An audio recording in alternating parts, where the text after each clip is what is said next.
Okay, so alright, now that I've shown you the tags, and how you can change them and make them work to suit your project, um, just gonna go through the door schedule. So obviously, just before I showed you how the numbering works, obviously just try and keep that somewhat, flowing. Usually it's just start with the entry door as number one.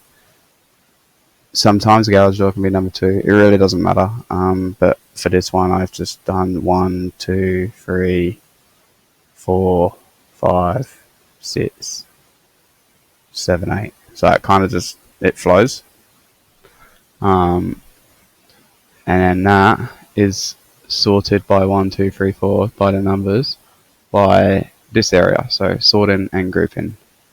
Um, if I click on that, you can see that it first gets sorted by level, which is this. So we want to show all the ground floor ones first, and then all the first floor. Then I have a blank line between the two. That just helps with reading it, I guess. Not necessary, but just something we do. And then, so once it's after level, we then sort by mark, which is numbering. So that's what keeps it 1, 2, 3, 4, 5, 6, 7, 8, blah, blah, blah. Yeah. So that's that. Doors that we don't really want to show in here.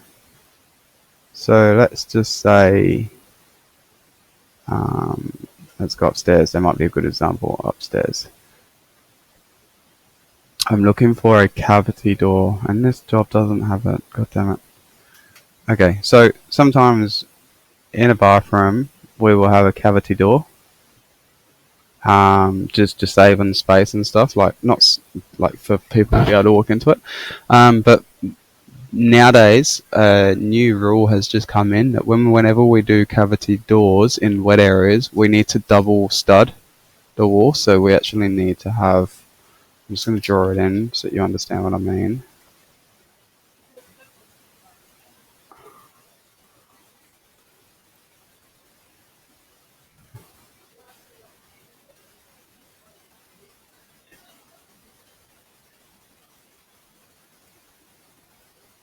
So let's just say this bath isn't here and we walk through this way.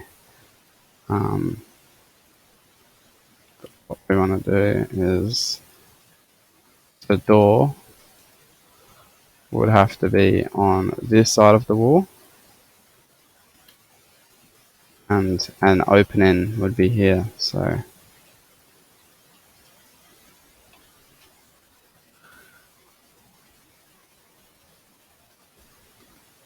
let's just say, these two line up, yep, like that.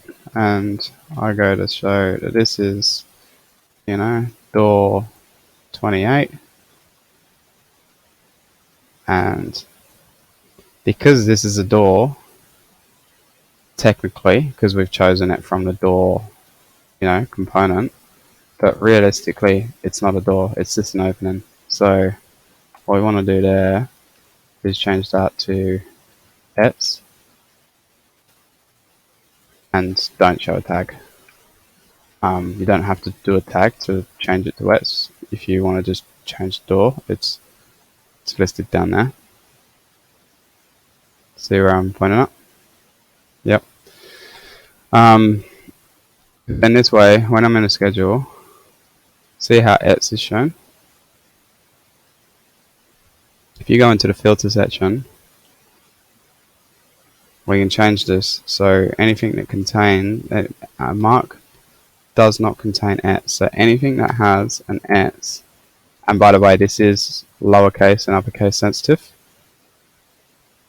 it will disappear because we've just told it that we don't want to show anything that says ETS. So that's that.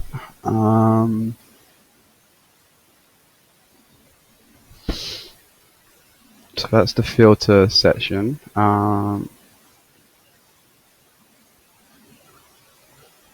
Yeah, because it'll just get framed out by the chippies, by the carpenters on site, or be prefab like framing.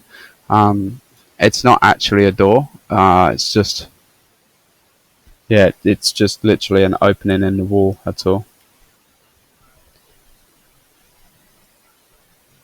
Yep, you have labelled them. Yeah, okay. Yeah, see, yeah, don't need to. Just call it up as ETS, and then yeah, yep. Um, Not all openings though. Oh yeah, so yeah, no, just keep it as that. So name it as ETS, and I'll let you know if it's otherwise. Yep. Um, okay, so that's the filter section done. So I'm gonna go to fields and show you um, everything that we're using in the field. So we've got level, we've got mark, we've got height, we've got width, we've got head height. Head height's automatic. It just you'd understand what head height it means, yeah?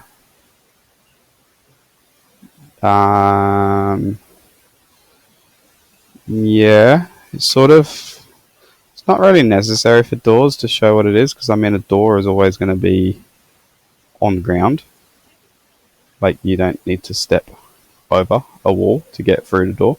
Um, but for Windows, let's just say for Windows, like if a Windows at um, 12 and the head height is 2100, which probably is. Yeah, head height 21.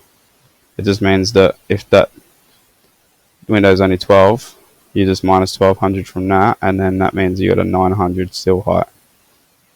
Yeah, so that's what head height is. Like I say, pretty self-explanatory. It's not really necessary for the doors, like I said. Family, this part is the name of the door. So that's that there, entry door with side light. So that will be automatic. You'll never need to change that. And that's why it's important to make sure that all of these things, these doors, are named appropriately. And, consistency. Like, even though they're different doors, you still want them to read as if we've created them all. Or modified them all to suit Elevate Design Studio standards. And then the next part is type. So type is, again, the same thing. It's that, but the type part is this, 21 by 42. And that's just like, if I was to go and edit type, you can see it there. So this is the family, and that's the type. Yeah. So that's why it's, again, important to, whenever you create a new size, it's important to make sure that it's named similar to, or in the same convention as what the previous ones are. Just because everything's going to come back into the schedule. So, yeah. So that's that. So, like, if that was to change, if the entry door from a 300 side light was to change to, so let's say 500, then we would need to make sure that not only have we changed the size of the side light here, but before we do that, we would have to duplicate this to 500. We would need to delete that 2, and then we would need to change that to 5, and then we would need to change that to 5. Yeah? With me? Yeah? Okay, cool. I'm not changing anything, I'm just escaping out of everything, just so. Okay, so that's type.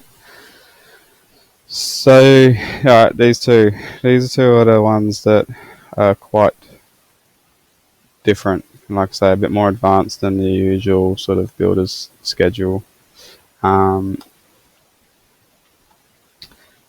You don't really know the behind the scenes of how I've made it work, but I think it will just help you understand it a little bit more. Plus, there's nothing wrong with you knowing how to do stuff. So, what I've done, so, alright, let's click on the door, and then I go and edit family. So I had to change this to make that schedule work. So when I click in here, I would need to go all the way down to identity. Oh no, sorry, all the way. It's here, it's a test. So I had to create a new parameter, and I had to do a shared, so I had to create a shared parameter. And when I click that, this grays out. Then I need to select in here. This is what I created. So when I click on door frame, I press OK and press OK. But one thing I did before I pressed OK on this screen was I changed it to an instance. So do you know the difference between a type and an instance? No? Okay, so if everything in the Revit model isn't doors and windows are an instance. So if this right here, I go edit. If this was a type, then every door that was in that model, if I change that painted timber to powder coated aluminium, it would change every door.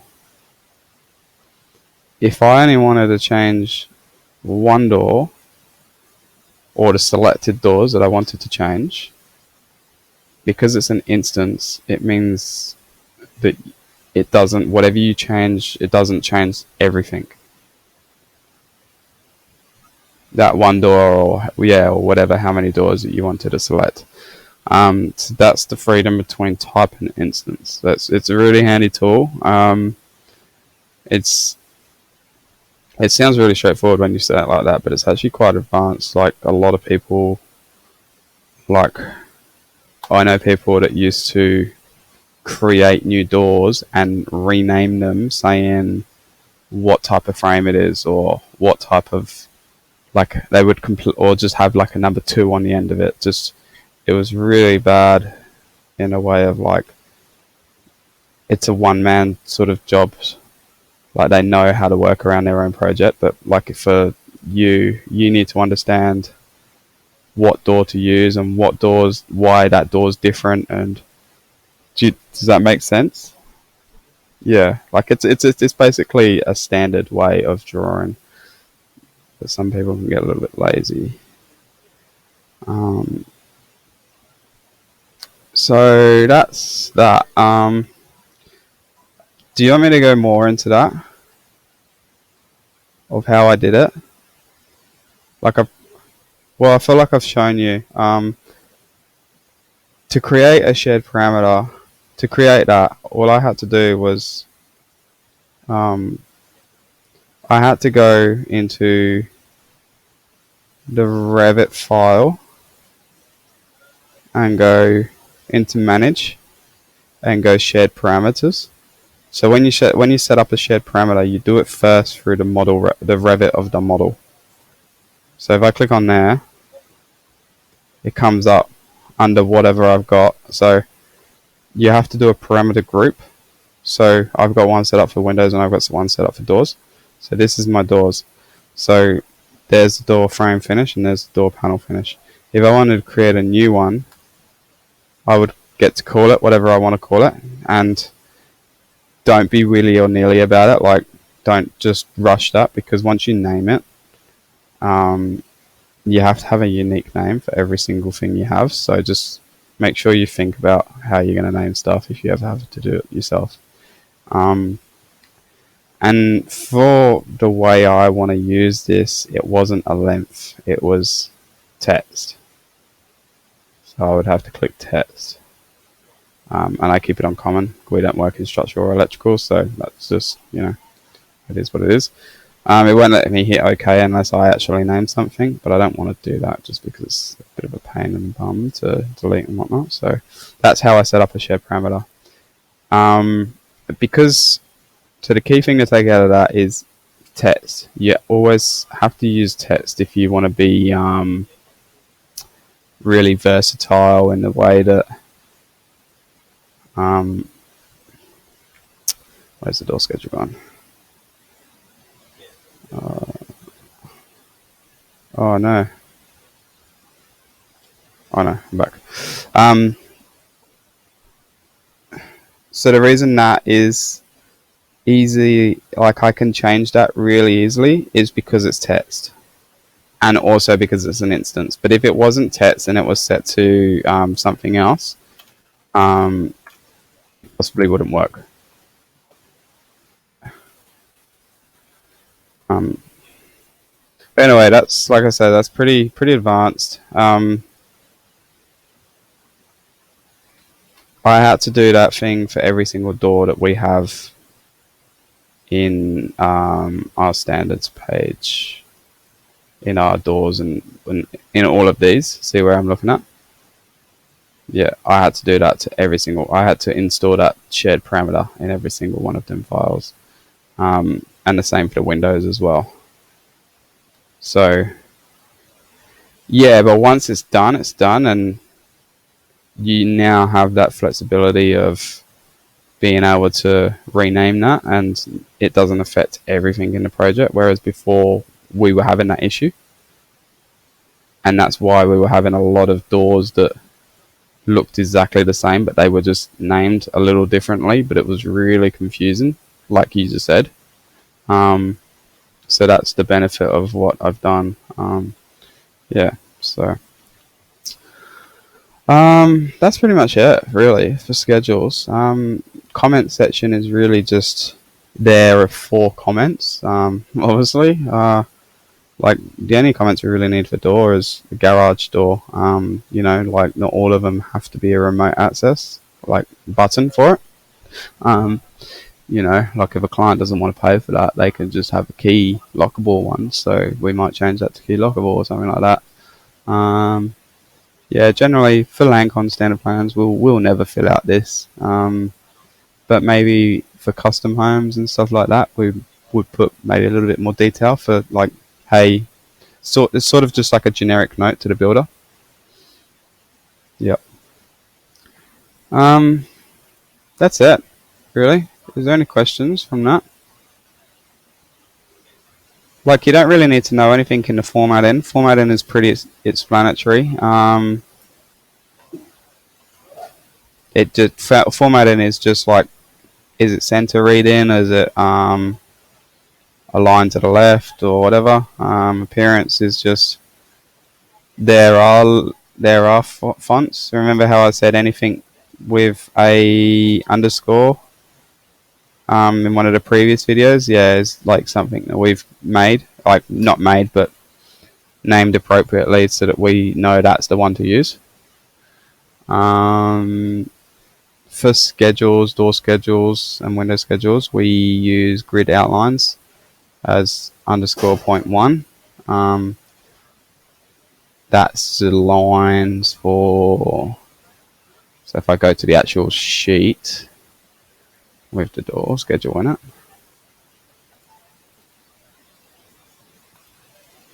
that's just that line, the outside line. Yeah, that's really it. If you ever needed to start one from scratch, then this is up here. Like, if you want to change the color, then you just change the shading and you just change the color. That orange there is the Elevate Design Studio color, the orange. That's the number there if you ever want to take note of that. It's 247-14729. Just, yeah. Yeah, that's it, really. Any other questions? Not yet? Yeah? One of them things, I think when you're doing the door schedule, you might just need to, obviously you'll refer back to this video, but if you have any questions, then just let me know and we can elaborate a little bit more on specific things. Yeah. Yep. Okay, cool. No worries, I'll just stop that.